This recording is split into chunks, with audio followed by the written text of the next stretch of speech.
Ahora vamos a empezar a partir de la página 172, donde ya vimos que esta búsqueda de la verdad no puede quedar basada, digamos, en los límites fijos del empirismo y tampoco del racionalismo.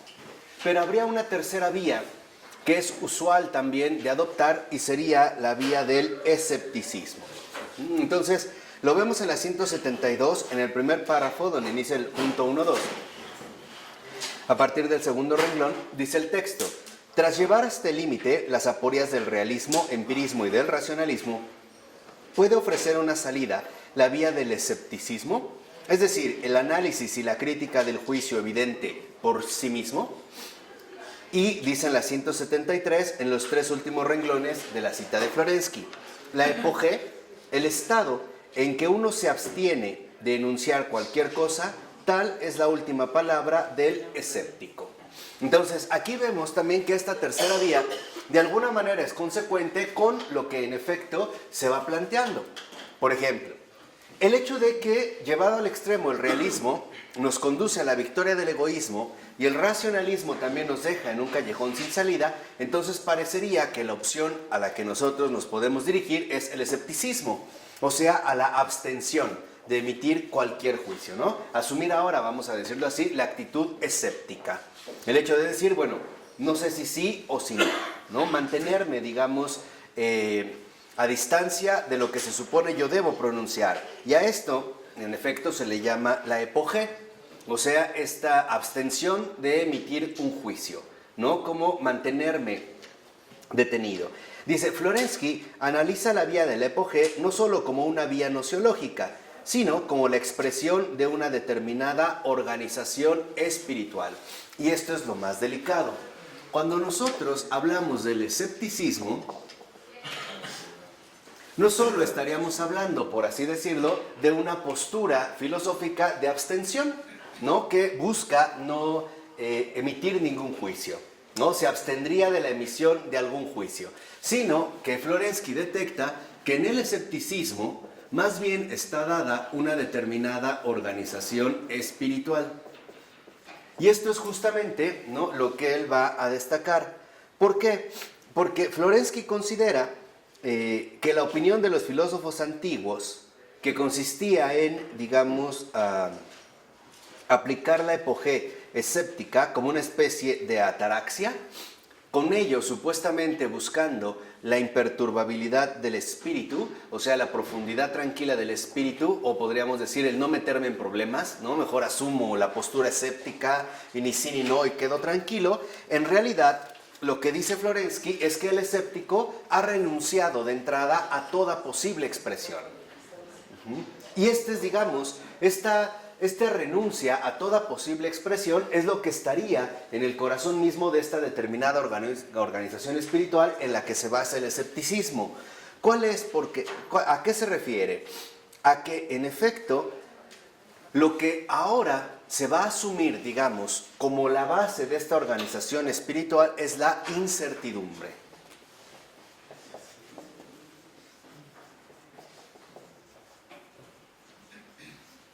Y esta incertidumbre, en este primer momento, en efecto lo que parece generar es una determinada parálisis.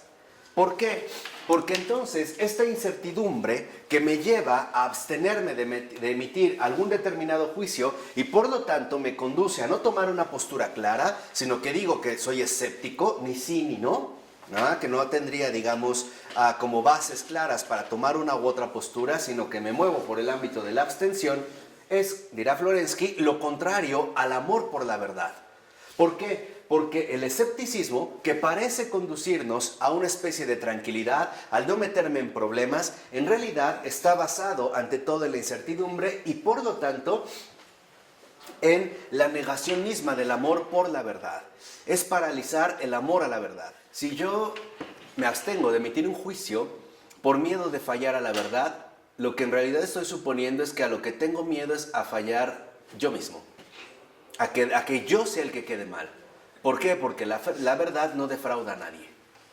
Entonces, esta sería, digamos, como la alternativa que aquí precisamente se va a presentar. O sea, lo que hace el escéptico es anular toda esperanza real de encontrar la verdad. Y esa es la incertidumbre. O sea, esta incertidumbre que es parálisis, en último término nos va a conducir a la anulación de la esperanza. Porque si realmente esperáramos encontrar la verdad, no habría por qué detener esta marcha, ¿no? Entonces dice en la siguiente cita, que es muy importante: no estando en disposición de conjuntar activamente estas dos partes de una misma tesis, nos vemos obligados a entregarnos pasivamente a las contradicciones que desgarran nuestra conciencia. Como de una sombra, cada afirmación se acompaña del deseo torturante de la afirmación contraria. Por ejemplo, híjole, Dios existe. ¿Y si no existe? ¿Y si no existiera? ¿Y si Dios es bueno, pero ¿y si no es bueno? ¿O Dios es malo, y si fuera bueno? Entonces empezamos a atravesar precisamente esta parálisis que nos lleva a adoptar esta determinada organización espiritual. Dice, estamos lejos de la duda en el sentido real de una incertidumbre. Es la duda absoluta lo que ha dado comienzo, como imposibilidad completa de afirmar cualquier cosa, hasta el hecho mismo de no afirmar. Entonces vemos que la anulación de la esperanza en efecto destaca ante todo por su carácter mismo de anulación. El escéptico, en pocas palabras, anula cualquier posibilidad de acceder a algo en particular, ¿no? Se mantiene en este sentido detenido. Dice, incluso el escéptico llega a negarse a sí mismo, pero tampoco puede llevar a cabo este salto que se convierte en angustia, espasmo, agonía del espíritu. Y esto es lo que trae finalmente el escepticismo. ¿Qué quiere decir? Que nosotros no podemos vivir de una abstención. Nos guste o no, tarde o temprano tendremos que tomar postura. Y esta postura se va a polarizar en dos opciones, o sí o no. Acuérdense también lo que ya Florensky nos había dicho. En último término, se va todo a definir en base a una disyuntiva, sí o no. Y esto involucra también asumir los riesgos que esto puede conllevar.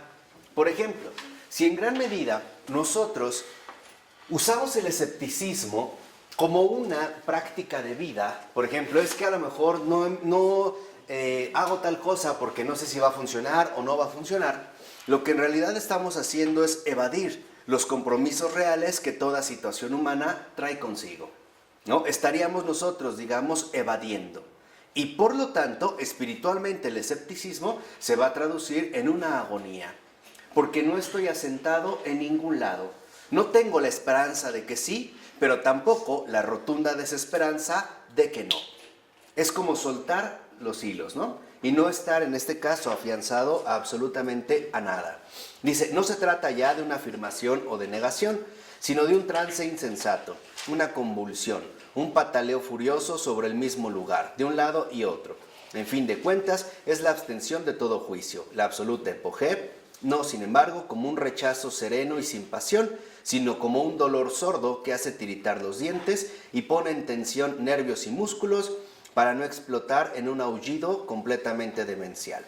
Es el tormento más cruel, que contrae las fibras más íntimas del ser, tortura decididamente pirrónica, es decir, de fuego, piro, porque se consideraba que el filósofo escéptico por antonomasia era Pirrón, no este filósofo griego. Entonces, lo que considera Florensky es que esta organización espiritual, basada precisamente en el escepticismo, en último término se va a traducir en una tortura. Nosotros, aunque no a estos niveles, digamos, de profundidad filosófica, pero también podemos atravesar esta situación de escepticismo cuando, por ejemplo, no tengo una certeza clara acerca de ciertas cuestiones. Ejemplo, es que no sé si me ama o no me ama, si me engaña o no me engaña. Y esta imposibilidad de poder tomar una postura clara, en efecto, nos va a dirigir en último término a una tortura. Pero es una tortura que nos lleva precisamente al ámbito espiritual. Dice, un flujo de lava se extiende en las venas, un fuego sombrío penetra en los huesos, y al mismo tiempo el frío mortal de la soledad absoluta y de la perdición hiela la conciencia. Entonces, si vimos que en el caso del empirismo lo que triunfa es la victoria del egoísmo, Y en el racionalismo, la victoria de la soberbia, lo que vemos es que esta tortura no es otra más que la tortura de la soledad. Y es justamente la soledad la peor tortura espiritual que se puede vivir. Espiritualmente es esta soledad, en efecto, el no tener a dónde asirse, lo que causa esta agonía, ¿no? Este dolor literalmente insoportable. Vemos que en este escepticismo, entonces, la agonía, la soledad, es justamente la tortura que va a carcomer de manera definitiva, ¿no?, el espíritu del hombre, llevándolo a una parálisis total. O sea, ya sería en este sentido ya no solo una duda, sino que sería también una negación rotunda para tomar una determinada postura. O sea, en este caso el escepticismo tiene que ver con la abstención total de una postura, ¿no? Una incertidumbre que en realidad se va a transformar en parálisis y que conlleva precisamente la anulación de la esperanza. Por ejemplo, una persona que no está todavía segura si Dios existe o no existe y sigue manteniendo esta línea escéptica, en efecto vive en una constante tortura. Por ejemplo, se preguntará, híjole, es que ¿qué tal si a la mera hora yo digo que no existe y si sí existe y va a pasar esto? O al revés, ¿y no será que entonces yo he creído que existe, pero y si no existe, entonces qué sucede? Y se empieza, ¿no?, a vivir una tortura profundamente interior, que es una situación en la cual nosotros también a veces podemos incurrir, vamos a decirlo así, de manera ordinaria. Esto se da, por ejemplo, en situaciones donde comenzamos a mantener esta postura cuando decimos, híjole, es que ¿será la voluntad de Dios o no será la voluntad de Dios? ¿No? Y ¿será realmente lo que me está pidiendo o no me está pidiendo? Y si sí me lo está pidiendo y no lo hago, ¿qué va a suceder? O si no me lo pidió y lo hice, entonces ¿qué va a ocurrir? Y empezamos a entrar literalmente en una tortura. Para salir de esta tortura, en este sentido, vamos a acudir al beato Antonio Rosmini. Nada más para cerrar. Antonio Rosmini decía algo extraordinario. Si Dios quiere algo de mí, me lo hará saber claramente, de tal manera que no me quedará ninguna duda. Y esto es importante. O sea, aquí nosotros también tendríamos criterios para no quedar atrapados justamente en esta cuestión escéptica, ¿no? Para no quedar, digamos, atorados en esta tortura. En el caso de Lutero, no es, digamos, como un escepticismo el que realmente está ahí dominando, ¿no? En el caso de Lutero, más bien, en lugar de escéptico, sería justamente un dogmático. Una certeza. Sí, o sea, él cree al encontrar una certeza total a partir de la cual reformular toda la vivencia de la fe. No, pero su tortura de la salvación, o sea, que es algo real. No, pero esa es la tortura de Calvino, en último término, no de Lutero. Predestinación. La predestinación. Entonces, ¿qué es lo que una vez habíamos comentado? Por ejemplo, para Calvino, yo les decía que el calvinismo ha sido mucho más nocivo que el luteranismo, en cuanto tal, en estas líneas ortodoxas, ¿no? Para Calvino, el punto medular estaba en que no teníamos una certeza clara para saber quién se salvaba y quién no se salvaba, ¿no? Entonces, esta situación en Calvino era tan importante, de tanto peso, que entonces decía, bueno, a ver, ¿cómo vamos a tratar de evadir esta tortura? Ah, muy sencillo. Como no tenemos un criterio claro para saber quién está salvado y quién condenado, entonces vamos a vivir como si estuviéramos salvados. ¿A través de qué? A través de un puritanismo rígido que muestre por lo menos que vivimos bajo un yugo de supuesta sobriedad o, digamos, de supuesta penitencia. Entonces, sí lo vemos en los calvinistas, por ejemplo, especialmente los grupos de Ginebra, que se empiezan después a propagar por el resto de Europa, ¿no?, especialmente en Estados Unidos. Empezamos a ver que, bueno, yo no sé si estoy condenado, pero yo voy a ser un hombre trabajador, un padre de familia responsable, un buen esposo, voy a ser severo y austero, y a lo mejor si no estoy condenado, si estoy condenado, al menos parece que no lo estoy. Quizá a la mera hora Dios se arrepienta, ¿no? Entonces lo que empezamos a ver en este sentido es que se buscan como salidas opcionales, ¿no? O sea, lo que quiero que vean es que, a diferencia, por ejemplo, del empirismo, el racionalismo que vimos hace un momento, el escepticismo, ante todo, está basado en una incertidumbre, en el hecho de no tener una respuesta clara. Y esto va en contra de nuestra propia dinámica espiritual. Pongamos otro ejemplo. Cuando una persona está enferma, y a lo mejor es una enfermedad bastante grave, incluso mortal o terminal, prefiere saber qué es lo que tiene a no saber qué es lo que ocurre. Cuando una esposa está siendo engañada por el esposo y lo intuye, lo presiente, prefiere saber la verdad, aunque eso involucre una ruptura tremenda, a vivir justamente dentro de esta incertidumbre. ¿Por qué? Porque esta soledad nos hunde finalmente en un vacío. Y es este estar en vacío lo que en este término, en efecto, genera angustia. Pensemos en Abraham. En Abraham. Cuando el Señor le dice a Abraham, ¿no? Ve, toma tus cosas, ¿no? Y deja a tu familia, a tus parientes y ve a la ciudad que yo te indicaré. ¿Por qué Abraham va tranquilo? Porque no tiene escepticismo. Ok, pero ¿en qué se...? Confía, ¿Tiene fe? Sí, pero ¿por qué, digamos, en estos términos concretos, qué es lo que le ha permitido a Abraham superar este escepticismo, esta duda? ¿Más de esperanza? Tenía certeza de que se lo pedía a Dios. Ok, tenía la certeza de que era Dios, porque antes de este envío ya Dios se había manifestado a él. Vamos a decirlo así, Abraham ya lo había, ¿qué? Escuchado, ya lo había conocido. Entonces, esto es algo fundamental. Cuando el Señor realiza un envío, lo importante no es qué va a suceder, sino quién me está enviando.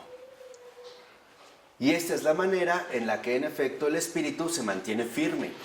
¿Qué quiere decir? Que si yo me quedo únicamente en las circunstancias, en lo meramente circunstancial, por supuesto que mi espíritu se va a empezar a torturar. ¿Qué va a ocurrir o qué va a suceder o qué va a pasar? Pero si de antemano tengo claro quién es el que me ha enviado y que de antemano yo conozco, entonces mi espíritu puede ir sereno, por lo menos. Si no alegre, por lo menos sí sereno, tranquilo.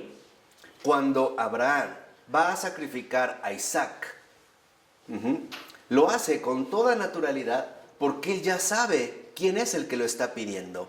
Él no sabe si en verdad el Señor le va a pedir a Isaac o no. Lo que sí sabe es que el Señor le dijo que le iba a dar una descendencia más numerosa que las arenas del mar, ¿no? O que las estrellas.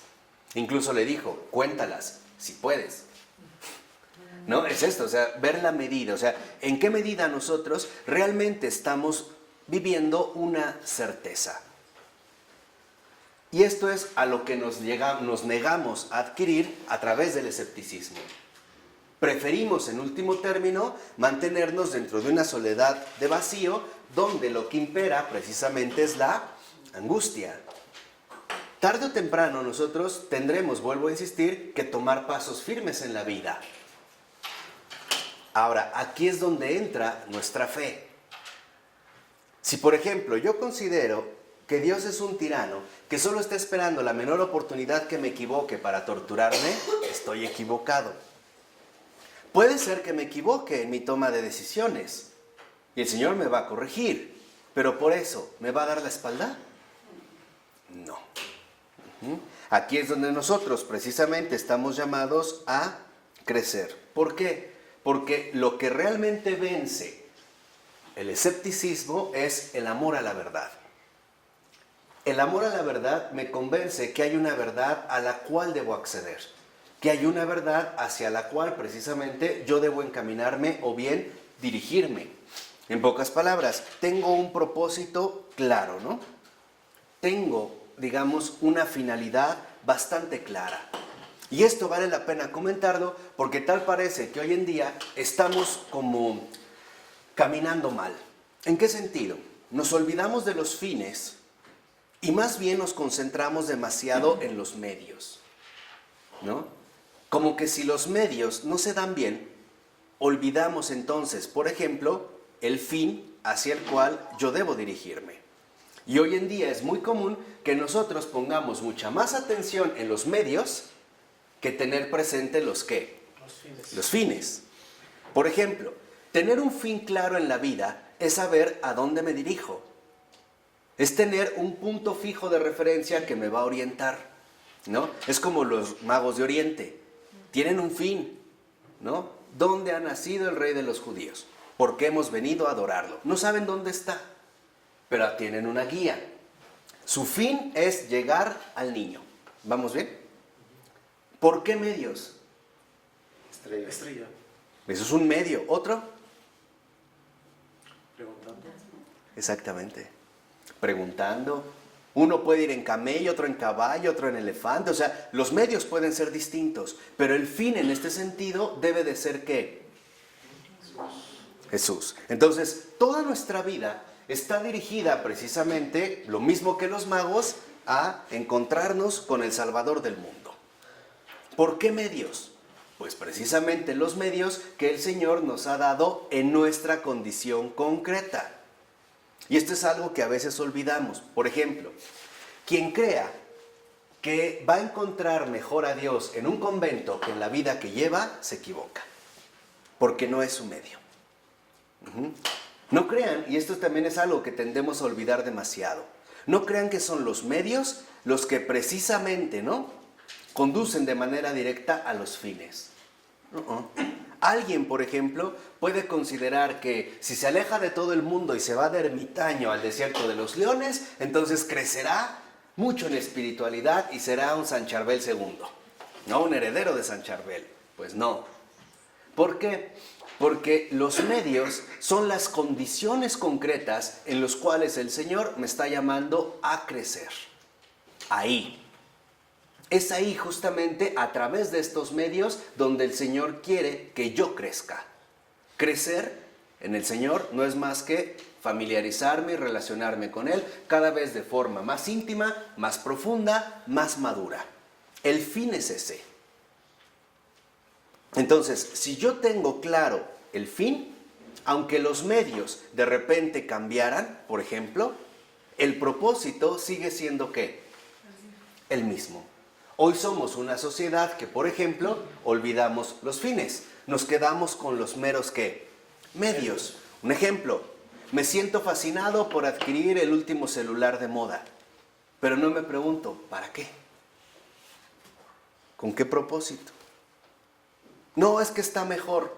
El procesador es 1.2 MHz más rápido. En el uso ni se nota. La verdad es que ni lo notas. No, es que tiene una cámara de 16 megapíxeles. Cuando las fotos que llegas a imprimir más grandes son tamaño carta. Y ni eso. Ni imprimes. No vas a hacer un espectacular en periférico, ¿ah? Para eso necesitarías los megapíxeles. Entonces, lo primero es que nosotros nuevamente recuperemos los fines. ¿Cuáles son, digamos, los fines hacia los cuales nosotros nos estamos, ¿qué?, dirigiendo? Entonces, si esto ha quedado claro, lo que vemos es que la tortura es anulación de los fines. No hay nada que perseguir, no hay nada que buscar. Y esto justamente es lo que tortura bastante al espíritu humano. ¿Por qué? Porque lo que vemos, y lo dice de manera muy clara Pavel Florensky, es que el escepticismo nos conduce a un paso de la muerte espiritual. Y eso es lo más peligroso. ¿Qué quiere decir? Que si nosotros dejamos que ingrese alguna duda, lo mismo que en la sensación, y dejamos que esta duda, ¿no?, toque pie, ¿no?, haga piso en nuestro interior, y no la trabajamos adecuadamente, esta duda irá creciendo hasta dirigirnos a una actitud tal como el escepticismo. Y una vez que lleguemos al escepticismo y empiece la angustia, estaremos precisamente paralizados y por lo tanto a un paso precisamente de la muerte espiritual. ¿Por qué? Porque dice Florensky que esta ya sería justamente el límite de la experiencia del infierno. O sea, es el límite para que lo que viene es justamente el ¿qué? El infierno. Porque en último término, si el escepticismo es anulación de la esperanza, anulación de los fines, podríamos decir anulación de la redención, de la salvación, etc., lo único que queda es un vacío total. No hay absolutamente nada más allá. Por eso, si lo ven, es curioso que muchas de las situaciones que nosotros vivimos y que terminan haciéndonos mucho daño, comenzaron por una simple pregunta. Por ejemplo, un día estabas en la escuela y te cuestionaste, ¿realmente esto debo estudiar? Y a partir de algo tan simple, se puede desatar una enorme ¿qué? Crisis, ¿no? ¿Realmente debí haber hecho esto? ¿Debí haber hecho aquello? ¿Estaré haciendo lo correcto? ¿Estaré perdiendo el tiempo? ¿Mi vida realmente tiene sentido? Te empiezas a cuestionar y a cuestionar. Cuando, en efecto, nosotros debemos de reconocer que a través de la razón, nosotros no solo formulamos preguntas, sino que ante todo estamos llamados a obtener respuestas. ¿Qué quiere decir? Que entonces perdemos, ¿no?, el sustento de la razón. Ya, no hay fines, no hay nada que indagar, no hay nada, por así decirlo, en lo cual, en efecto, yo me voy a dirigir. Por eso, vuelve a insistir Florensky, tampoco el escepticismo es una vía a la certeza. Entonces quedan dos caminos, y lo dice en la 176. Hay dos opciones. Si ni el empirismo, ni el racionalismo, ni el escepticismo, por ejemplo, me llevan a la certeza, si ya han quedado agotadas las vías del entendimiento, como lo dice al iniciar el punto 2, entonces no queda otra salida que o la desesperación absoluta o la búsqueda de un camino sapiencial. O sea, la búsqueda de una racionalidad superior. Si realmente nos movemos por el camino de una racionalidad superior, será el camino de la apertura a la verdad como gracia. Gracia. Entonces, lo primero que vemos es que esta angustia se vence precisamente a través de la gracia.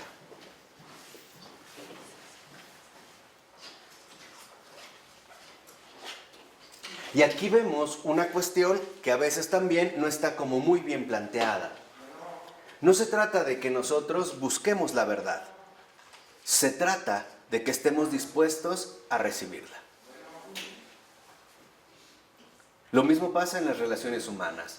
No se trata de que un hombre o una mujer se pongan a buscar al hombre perfecto o la mujer perfecta. Se trata de que cuando la encuentren estén en condiciones de recibirla y aceptarla. Si no, de nada les sirve estar perdiendo el tiempo. Entonces, lo que vemos es que esta gracia es estar dispuesto a la verdad, estar en disposición. Y esto es, digamos, el factor fundamental de la gracia. La gracia está dada, la verdad está dada. Nosotros lo único que tenemos que hacer es disponernos a que esta verdad nos salga precisamente al encuentro, llevándonos en este sentido a una realidad superior. Es lo que le dijo San Anselmo a San Agustín, ¿no? Cuando apenas lo conoció, que él todavía andaba de hocicón, ¿no?, como el gran retórico del imperio. Lo vio Anselmo y le dijo: Agustín, tú dices que buscas la verdad. No te engañes. Tú no estás buscando la verdad. Es la verdad la que te va a encontrar a ti. No, en ese momento Agustín no entendía. San Anselmo. Ah, no, pero San Ambrosio, perdón. Gracias, Ambrosio, gracias por la corrección. Ambrosio, ¿no? San Ambrosio. Dice, tú la buscas pero te equivocas, es la verdad la que te va a encontrar a ti. Tú no encuentras la verdad, es la verdad la que sale a tu encuentro. Entonces, cuando esta postura precisamente lo vemos, entonces al menos comenzamos por una posibilidad. ¿Qué significa esto? Que lo primero que la gracia nos trae es esperanza. Justo lo que el escepticismo anula. Entonces, la gracia como nos da una posibilidad. Y esta posibilidad precisamente se traduce en esperanza. Entonces, este es, digamos, como el primer punto que en efecto se va a traducir. ¿Por qué? Porque va a considerar Florensky que la verdad involucra un encuentro personal. Y esto, digamos, postula la verdad en una dimensión distinta a la cual la solemos establecer. Por ejemplo, la verdad no es una mera sensación, como lo vimos hace rato. Tampoco es una mera idea. Tampoco es algo que me va a resultar inalcanzable. No, la verdad es algo vivo. Y en tanto algo vivo, existe como algo personal. Y en este sentido se va a comunicar a través del encuentro personal, es decir, de la revelación. Entonces, nosotros dijimos, ¿qué es la verdad? Es quedar libre de uno mismo, ¿no? Es la gracia de liberarse de uno mismo. ¿Para qué me voy a liberar de mí mismo? Para aceptar o recibir la revelación. Entonces, vemos que esta posibilidad, esperanza, es justo lo que abre las puertas a la revelación. Aquí podemos ver algo también muy preciso. Nadie es capaz de alcanzar la verdad por sí solo, porque sería tanto como suponer que un hombre puede ponerse a la misma altura de Dios por sus propios medios y esfuerzos. Y nosotros lo podemos ver, incluso los filósofos más grandes antes y después de Cristo, por sí solos jamás llegaron, por ejemplo, a la realidad concreta de la Trinidad. Llegaron a que, bueno, dentro de todo había un Dios por encima de todos, ¿no? A que Dios es uno, pero nada más. Una revelación. Exacto, no más, no más. O sea, la verdad solo se da por revelación. Y la revelación solo se recibe por aceptación. Vamos a decirlo así. La verdad solo se manifiesta a los hombres sencillos y humildes. Aquellos que reconocen que ellos mismos no son la verdad, pero la buscan. A ellos se da. Que son precisamente los que en el Evangelio se reconoce como los pobres de espíritu, ¿no? ¿Se acuerdan? Bienaventurados los pobres de espíritu. ¿Por qué? Porque de ellos será el reino de los cielos.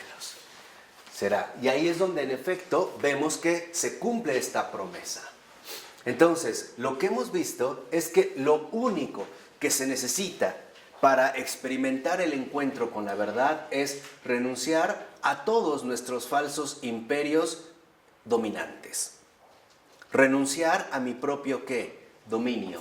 Estar dispuesto a crecer más, a reconocer que la verdad es algo distinto a mis propias emociones, a mis propios pensamientos, a mis propias trayectorias vitales, a mis propias emociones, más grande que mi pasado, que mi presente, que mi futuro, más grande que mis limitaciones, más grande que todo. La verdad lo es todo. Y este encuentro con la verdad transfigura toda la existencia. Hace que en efecto algo cambie en nosotros de manera radical. Este cambio no es otro más que el paso de las tinieblas a la luz.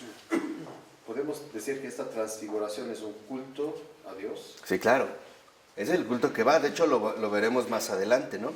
Es lo que tiene que ver, en pocas palabras, con la auténtica realidad sacramental. Hacia allí va el sacramento, ¿no? Si se acuerdan lo que nos enseñó Ratzinger en Introducción al Cristianismo, el sacramento es hacer sagrado algo.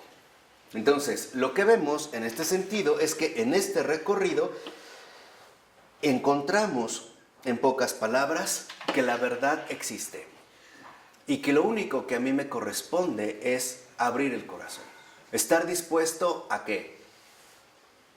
A recibirla. A recibirla y aceptarla. No tengo que inventarla. No tengo que reconstruirla o proponerla. Lo único que yo tengo que hacer en este sentido es precisamente avanzar en el camino fundamental de la verdad, la confianza. Porque a eso es a lo que se refiere Florensky cuando dice que en efecto yo estoy ya tocando la gracia. Y entonces esta racionalidad superior de la revelación comienza por un presentimiento. Fíjense. ¿Por qué sería un presentimiento? Porque es algo que no es un simple sentimiento, es algo que yo no estoy elaborando, no es una autoevidencia inmediata, no es una sensación en este sentido producida por mí mismo, ¿no? Es otra cosa. Y este presentimiento trae, como dice Florensky en la 178, más o menos unos 6 renglones, 7 de que he iniciado el párrafo, dice, trae la esperanza secreta de un milagro. Y esto es lo que vemos en último término que anula el escepticismo. La agonía, o más bien la tortura que despierte el escepticismo en el alma es la anulación de los milagros. Y cuando ya no hay milagros, ya no hay posibilidad de nada. Nos veremos condenados al materialismo más burdo o al fatalismo más atroz.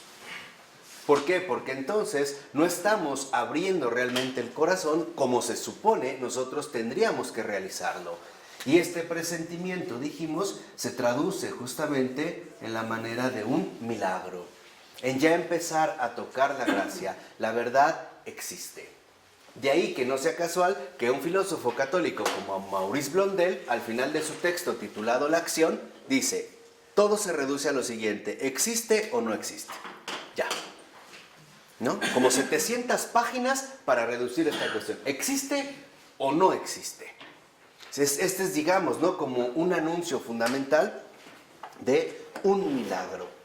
Y dice, y si en realidad, ¿no? Este presentimiento, este milagro, es algo real en tanto sentimiento, este sentimiento no viene dado por sí mismo, viene dado por la palabra de Dios. Y cita el Salmo 34, versículo 11. Dice, los que buscan a Dios no carecen de nada. Entonces, ¿qué quiere decir? Que nosotros no partimos de cero. Ya tenemos algo en qué basarnos. Precisamente la palabra de Dios. Dice como 3 renglones abajo. Y dado que no poseo nada, ¿por qué no obedecer a esta fuerza de la palabra de Dios?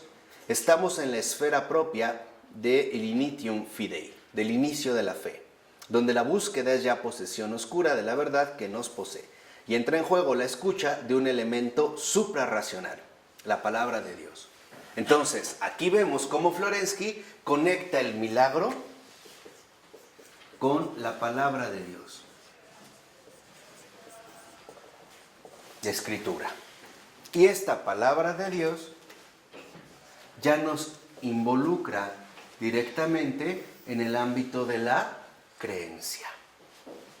Florensky, como en general todos los padres de la Iglesia y toda la tradición más ortodoxa del cristianismo, está convencido que la fe es una racionalidad superior, no una anulación de la razón. Que realmente la fe ilumina todas nuestras dimensiones humanas, incluida la intelectual, la emocional, la voluntaria, todo. Entonces, comenzaríamos, digamos, por esta base que sería precisamente la palabra de Dios. Por eso dice, se trata de superar las fronteras del entendimiento y reconocer que es más natural esperar que desesperar. Entonces, aquí es donde está el mayor veneno del escepticismo. Tarde o temprano nos llevará o nos conducirá a la desesperación. Por más que nosotros tratemos de evadir esta situación, habrá muchas maneras donde en efecto se presentará, como diría Søren Kierkegaard, a la manera de una enfermedad mortal, ¿no? La enfermedad mortal en Kierkegaard, que es un libro que vale la pena leer, de verdad vale la pena leerlo, que lo lean más bien. El subtítulo, si mal no recuerdo, es La enfermedad mortal o de la desesperación y el pecado. O sea, donde dice, bueno, cuando uno intenta desesperar, la desesperación es querer desesperadamente ser uno mismo, sin Dios. Esa es desesperación. Porque no encontraría en ese sentido en qué basarme, ¿no? En qué tener. No hay milagro, no hay algo que a mí me pueda sostener y por lo tanto tampoco estaría la posibilidad de alcanzar este milagro. ¿Por qué no se da cuenta de que el escepticismo lo llevó a esta situación? No se da cuenta ante todo porque en esta tortura lo que lo empieza a invadir cada vez más es la soledad. No hay nada a lo que recurrir. No tiene base. No hay bases. Ni tampoco hay algo a lo que yo pueda en este sentido, ¿no?, agarrarme. Empieza a dudar, bueno, y si la palabra de Dios no es revelación, es invento humano, y entonces si es falso, si está alterada, si está adulterada, y lo único que no nos percibimos es que comenzamos a hundirnos cada vez más en la desesperación. Entonces, lo primero que vemos es que la verdad justamente nos va a rescatar de esa ¿qué? desesperación. Por eso les decía, nos brinda una real posibilidad que se traduce en esperanza. Ese es el comienzo de la fe y eso se da precisamente por gracia. Y también de la tristeza. Claro, claro, o sea, hay algo que les he insistido hasta el cansancio y se los voy a repetir, y es que no olviden que Dios jamás aflige los corazones. Jamás. Cuando nosotros atravesamos alguna aflicción, es porque no hemos crecido lo suficiente para entender el amor de Dios. ¿Me explico? Es eso. Y cuando llegan estos momentos de aflicción, lo único que está haciendo el Señor es que nos está haciendo crecer. Purificar. Sí. No a través de purificaciones. Y esto va a involucrar un crecimiento. Este crecimiento es un proceso que nos va a durar precisamente toda la vida. No es algo a lo cual podamos nosotros llegar cómodamente y decir hasta aquí, porque la exigencia del Señor siempre es mayor a lo que yo pueda sospechar o a lo que yo pueda en este sentido aspirar o incluso anhelar. Así que aquí podemos ya obtener 3 cosas fundamentales. Primera, en las dificultades no temer. Segunda, en las dificultades no desesperar. Y tercera, en las dificultades siempre esperar. Dios se manifestará. De una o de otra ¿qué? Manera. Así sea en el último instante. Como Abraham ya había levantado el cuchillo, ¿no? Ya lo tenía arriba, ya lo que sigue es bajar. Y en ese momento le dice, no, ahí. Entonces, lo que vemos es que lo que más tortura nuestro espíritu, nuestra organización espiritual, es la impaciencia y la desconfianza.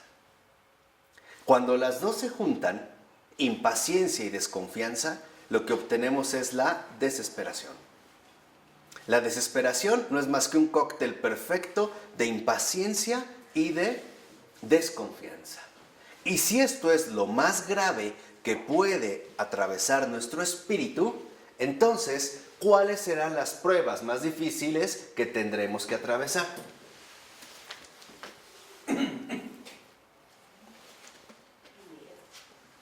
Todos. Pruebas de confianza y no, paciencia. ¿Y dónde vamos a ejercitar realmente la confianza y la paciencia? En la vida ordinaria. En las dificultades de la vida ordinaria. Es ahí donde precisamente se va a dar. Pero por ello es que la gracia nos da una posibilidad. Esta posibilidad es lo que sostiene una esperanza. Y esta esperanza es la que está dada de manera definitiva en la palabra de Dios. Dicho muy brevemente, por resumirlo de un plumazo. Cuando nosotros estamos atravesando serias dificultades, momentos de crecimiento, a lo que nos tenemos que apegar es sobre todo a la palabra ¿qué? De Dios. Ahí está la base. Yo no tengo que volverme a esforzar para mantener un estado anímico que por el momento a lo mejor no puedo mantener. Pero siempre tengo un recurso, los salmos. O toda la Biblia. Sí, claro, o toda la Biblia. O la imitación de Cristo. O la imitación de Cristo, que obviamente está basado en la palabra de Dios. Mi consejo mejor es los salmos. Por ello no es casual que la oración por excelencia de la iglesia es el salterio. Son los salmos. Es lo que se lee, ¿no? En completas, en tercias, en vísperas, ¿no? En lo que va a estar basada es precisamente en los ¿qué? En los salmos. ¿Por qué los salmos no son más que la revelación del crecimiento espiritual de un creyente? No hay, y escúchenme lo que les voy a decir, no hay experiencia espiritual que no esté escrita, transmitida, ejemplificada en los salmos. Ninguna. Todas están en los salmos. Así sea un versículo, un gesto, un canto. Y vemos que en los salmos hay aflicciones, hay lamentaciones, pero también hay, ante todo, esperanza. Salida, ¿no? siempre. Salida, siempre hay salida. Oración de un anciano perseguido. Y triunfa al final. Exacto. Y el triunfo. Entonces, esto es lo que a nosotros, por ejemplo, nos puede mantener. Por eso también me parece que hoy en día es muy importante que nosotros nos volvamos a familiarizar con los salmos. De ahí que no sea casual que en la iglesia, por lo menos si no hay 2 lecturas, hay un salmo. Siempre hay un salmo, ¿no? En una celebración litúrgica siempre hay un salmo. Ahora la tarea es ver por qué este salmo lo pone la iglesia junto a esta lectura. ¿Y qué relación tiene, por ejemplo, con el Evangelio? ¿Hacia dónde es que se va a dirigir? O sea, ¿qué es en este sentido lo que los salmos me están diciendo? ¿Sabes cómo te puedes dar cuenta incluso en una Biblia cuando una persona realmente tiene una vida espiritual intensa? Lo más marcado, lo más sucio son los salmos. Tú ves, o sea, verás que ahí es lo que está más manchado. En el papel, pues, se nota cerrada dónde están los salmos. Ahí. Es como si el Señor nos dijera aquí. Estamos hablando, sobre todo cuando atravesamos momentos de verdadera ¿qué? Dificultad. Quiere decir todos los días. Exactamente. Sí, claro. Por eso es que, por ejemplo, ¿no? Los salmos es la oración por excelencia de la iglesia. Son los salmos. Y cualquiera de nosotros, por lo menos, estamos más o menos familiarizados con 2 o 3 versículos de 2 o 3 salmos que para nosotros nos resultan muy importantes. Por ejemplo, hay quien tiene, ¿no? El Señor es mi pastor. Nada me falta. ¿No? Hay quienes tienen otro. Enfermo y desdichado, no puedo más. Mis enemigos se burlan De mí. Y viene en un salmo, o sea, no crean que, para que vean que esto es parte de este crecimiento. Es más, ¿cuál es la primera palabra con la que empieza el salterio? ¿Oh Dios o no? El Salmo 1, ¿cuál es la primera palabra? ¿Por ahí tienen una Biblia? Vean esto, que es un detalle extraordinario. La primera palabra del salterio es dichoso. Dichoso aquel que no anduvo en reuniones o viviendo entre malvados. Dichoso. ¿Y cuál es la última palabra del último salmo? Primero dice, dichoso el hombre. Y la última, el impío se pierde. Vean, o sea, como empieza el Señor diciéndonos que dichoso el hombre que sigue este sendero. El impío ¿qué? ¿Saben cuándo somos impíos? Cuando desconfiamos, cuando desesperamos, cuando nos fatigamos, cuando nos impacientamos. Esa es la impiedad. Esa es la auténtica impiedad. Esos son los verdaderos actos de impiedad, ¿eh? Cuando en efecto nosotros empezamos a endurecer el corazón como el pueblo de Israel, ¿no? Y empezamos a intentar desertar del Dios vivo. Aquel que en nuestra vida ya se ha manifestado anteriormente y nos ha dado muestras claras de que no nos abandona. Ahora, no se espanten. Esto es parte de nuestro crecimiento común.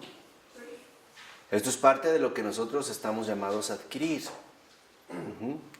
Porque en este sentido, lo que nosotros podríamos ver es que solo a través de la creencia se sanan las contradicciones.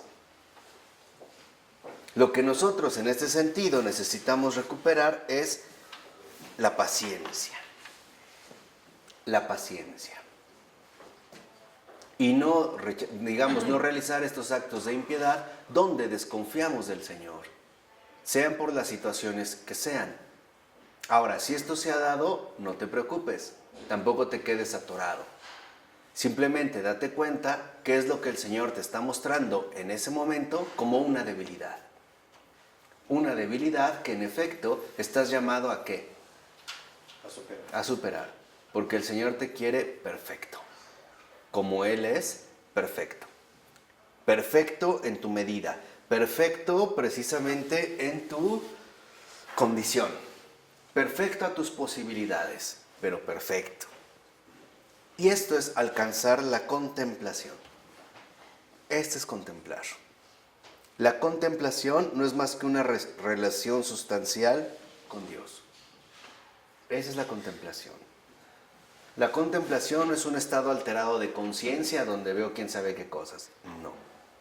La contemplación es ya una relación madura y adecuada con el Señor.